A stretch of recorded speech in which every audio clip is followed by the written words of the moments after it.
Então, todos nós consideramos saudável, né, que haja, que tenha havido uma neutralidade, usar essa palavra perigosíssima, da atividade científica em relação aos interesses políticos, à voga política, aos sistemas políticos, etc., e para garantir a isenção absolutamente necessária, o rigor, né, da nossa atividade. Sabemos que esse é um campo bastante problemático, haja visto o financiamento das indústrias de tabaco, o envolvimento, né, com o setor industrial militar, em muitos países, em muitos locais, sempre foi uma coisa problemática. Mas hoje, nós vemos forças poderosas fomentando a ignorância e a superstição. Não se trata disso acontecer, está acontecendo, puxa vida, são ignorantes, puxa vida. Não. Há forças instilando ativamente no tecido social, na cognição da sociedade, como um todo, a ignorância e a superstição. Ataca-se o conhecimento baseado em evidência. É espantoso que pessoa, uma imagem, né, que me vem agora, uma moça com óculos de fundo de garrafa, segurando um cartaz dizendo que basta a Bíblia, não precisa da ciência. E ela só pode ler esse cartaz por causa dos óculos. E os óculos começam com Alhazen, no século XI, estudando as leis da ótica. E o vidro transformado, o vidro que era opaco, transformado em transparente. Se não fosse isso, ela não podia poder ler. Então, eu entendo que é necessário que os setores da ciência, os setores da humanidade, para além de buscarem integrar e associar e interpenetrar seus afazeres, seus conteúdos, suas disciplinas,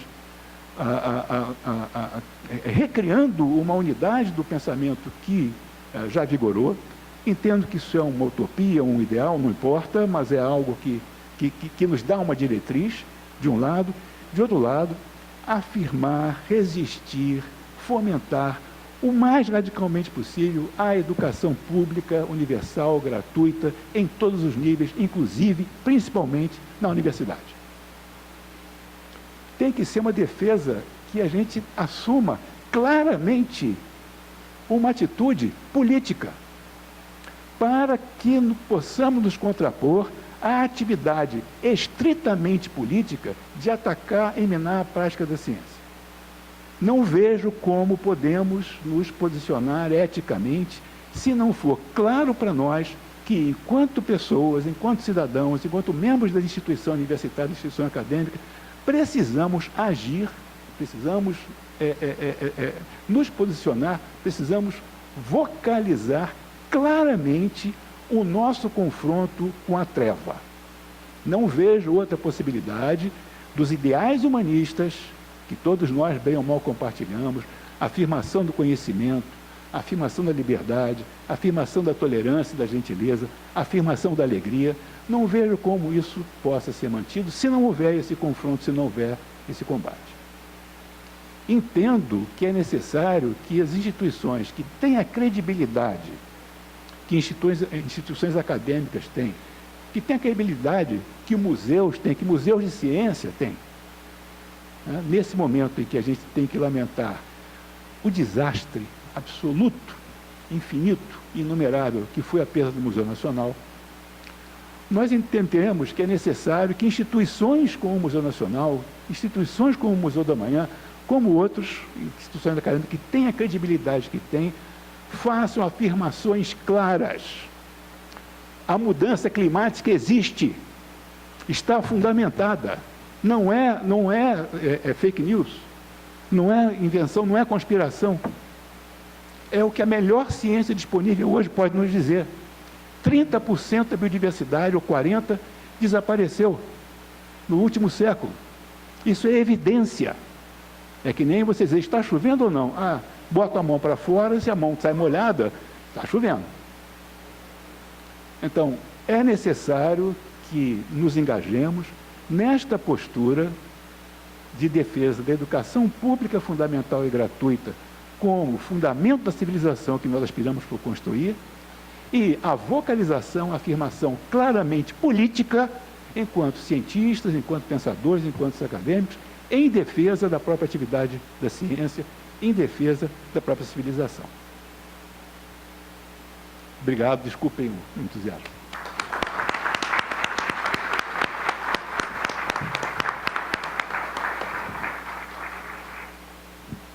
Obrigado, Luiz Alberto. Nós temos mais um HCTiano aqui a nos entusiasmar, a pensarmos a ciência no nosso país, na nossa universidade, nessa conjuntura que vivemos. Eu não conhecia propriamente o Luiz Alberto pessoalmente, fico muito entusiasmado, emocionado, como ele se emocionou pela força das suas palavras e falar sobre esse momento. Também agradeço muito ao Marco, que saiu antes, por essa visão de juntar a poesia com a matemática, e como isso é importante, e a alegria que ele teve de estar aqui também conosco, né? E especialmente a nossa colega Mayra, que era a representante do HCTE para dialogar com o Luiz Alberto e com o Marco Lucchesi sobre esse momento também que vivemos, sobre as descobertas que existem, sobre o potencial que existe nessa universidade. Após isso, nós temos ainda alguns minutos em que eu posso abrir para perguntas ou comentários ou anotações que alguém queira ou pessoas queiram aqui falar. Então, está aberto para perguntas.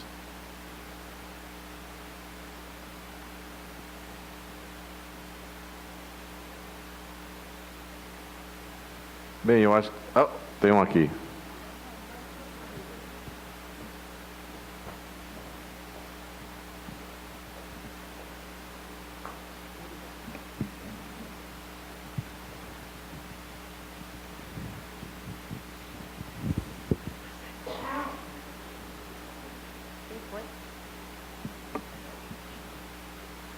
Bom dia a todos. Meu nome é André Sobral, eu sou doutorando pelo Programa de Engenharia de Sistemas de Computação, aqui no nosso Centro de Tecnologia. E eu queria fazer um comentário, que é um pouco uma pergunta para a mesa inteira, que é como a gente pode ocupar espaços que são da comunicação. A gente fala muito da importância do que nós fazemos, mas esse auditório está um pouco vazio, né? Onde estão os professores que vão fazer essa divulgação científica no ensino médio, no ensino fundamental? Onde está o público que precisa ouvir o que a gente tem para dizer?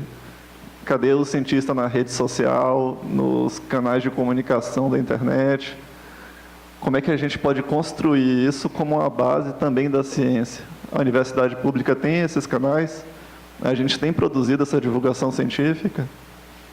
É isso.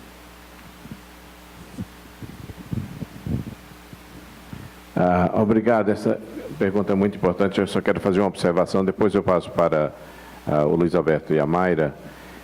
É verdade, nós sentimos muito e nós temos bastante alunos, e eu não sei exatamente porque não estão aqui, e mais professores que estão faltando. Mas nós estamos gravando isso ao vivo e transmitindo diretamente via Facebook para quem quiser acessar no HCTE.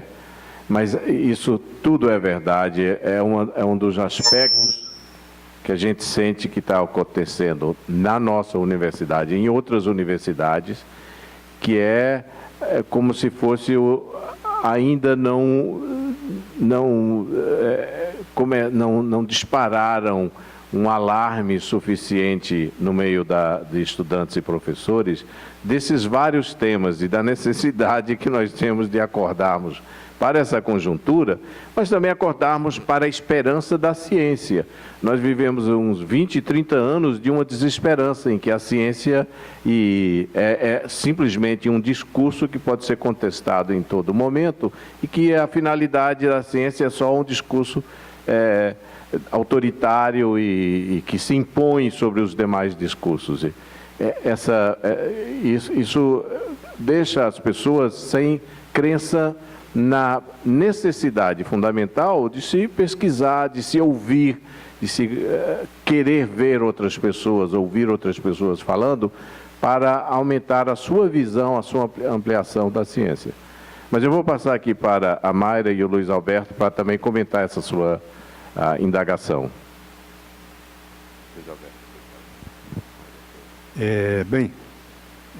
A questão é decisiva, né? Ou seja, se nós estamos constatando essa dissociação entre a nossa instituição, nossa atividade e o grande público, a população, se nós não estamos impactando o imaginário das pessoas, como aconteceu talvez em décadas passadas, na época do próprio Snow, né? A bomba atômica, a chegada do homem à Lua, descoberta do DNA, né? Isso causou impactos no imaginário da sociedade.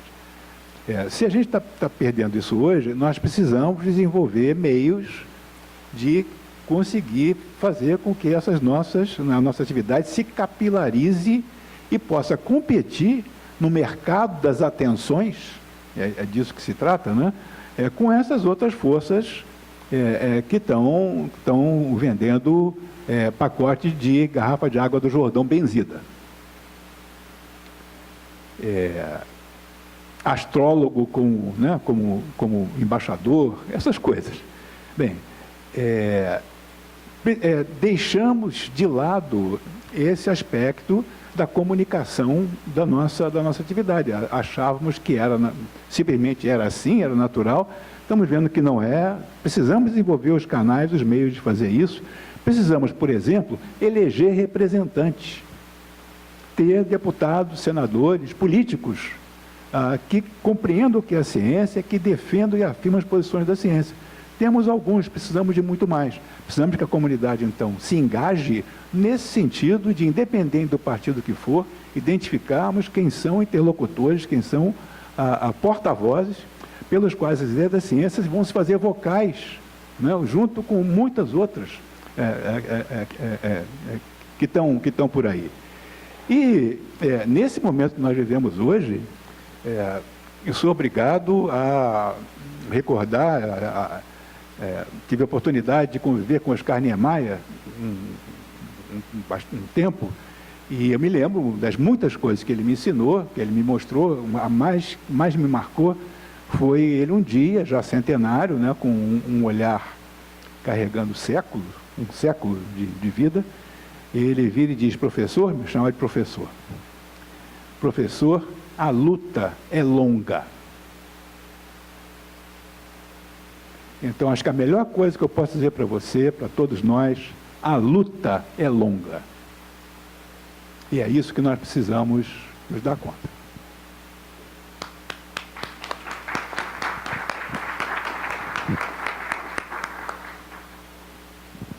É difícil complementar alguma coisa, acho que o principal foi dito, mas eu queria lembrar que nós temos aqui na universidade projetos de extensão cadastrados na PR5 e altamente produtivos, altamente referenciados e reconhecidos pela academia e pela população-alvo. E nós temos aqueles, inclusive, que não são cadastrados e que estão também sendo, como é que se diz, desenvolvidos com extremo sucesso. São milhares de projetos. Projetos que são coordenados por professores, projetos que são co-coordenados por professores e alunos em vários níveis, e projetos que são coordenados por técnico-administrativos. Então, é um espaço muito aberto em que vários tipos de diálogo são possíveis, em vários níveis. Eu vejo que o problema maior, me parece, é a comunicação desses resultados exitosos e muito impactantes sobre os públicos atingidos, para os veículos de comunicação que detêm o maior poder de audiência. Esse é um espaço que a gente está precisando ocupar mais do que o espaço extensionista. Eu vejo que de 10 anos para cá, o salto foi imenso. De fato, a ciência, historicamente, ela se volta muito mais para os trabalhos de pesquisa em laboratório do que para o público. No entanto, posso dizer pela UFRJ que o engajamento em projetos de extensão sobe assintoticamente. E é muito expressivo numericamente, qualitativamente, é muito expressivo. Então, eu destacaria que o nosso maior desafio está sendo essa comunicação e essa abertura para com os veículos de comunicação em massa. E aí a gente tem que entrar no enfrentamento das suas próprias tendências políticas, que muitos não veem a universidade, da forma como ela é hoje, como uma parceira desejável e algo que deva merecer a ênfase desses grandes veículos de comunicação. Esse é um desafio político, eu diria, que a gente tem, mais do que um desafio acadêmico, se vocês me permitem essa observação. Ok, mas sim.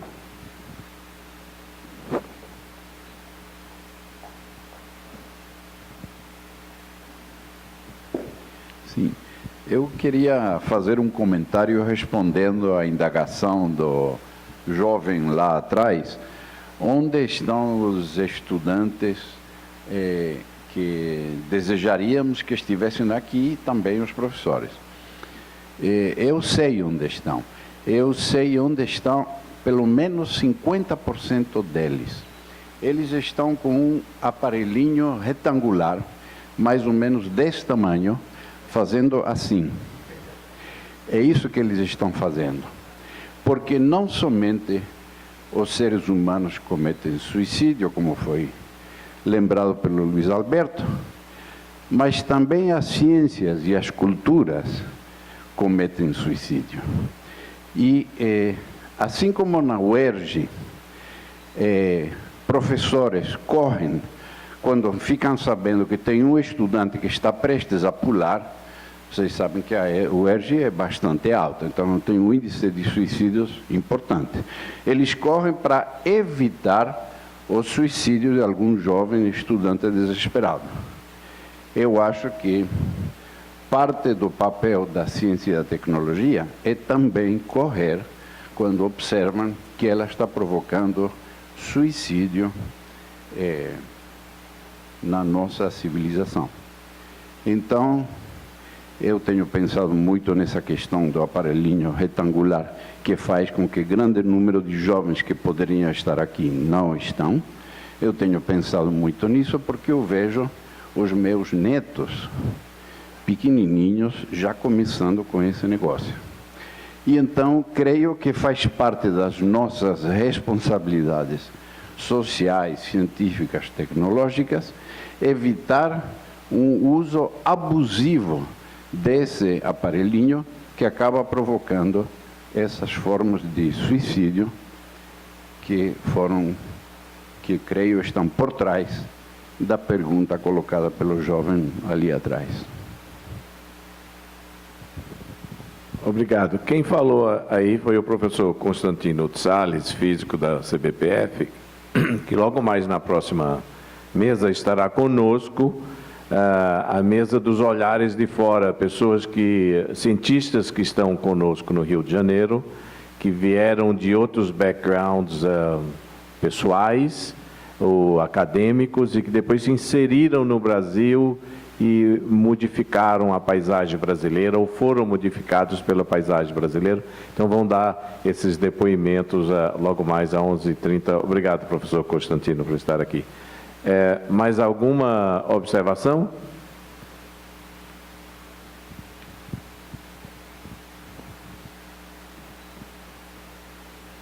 Queria pedir à professora Mayra que falasse para a gente um pouquinho do LAMAI. porque eu acho que é um espaço que a gente precisava democratizar o conhecimento sobre o que o LAMAI faz, que eu acho relevante.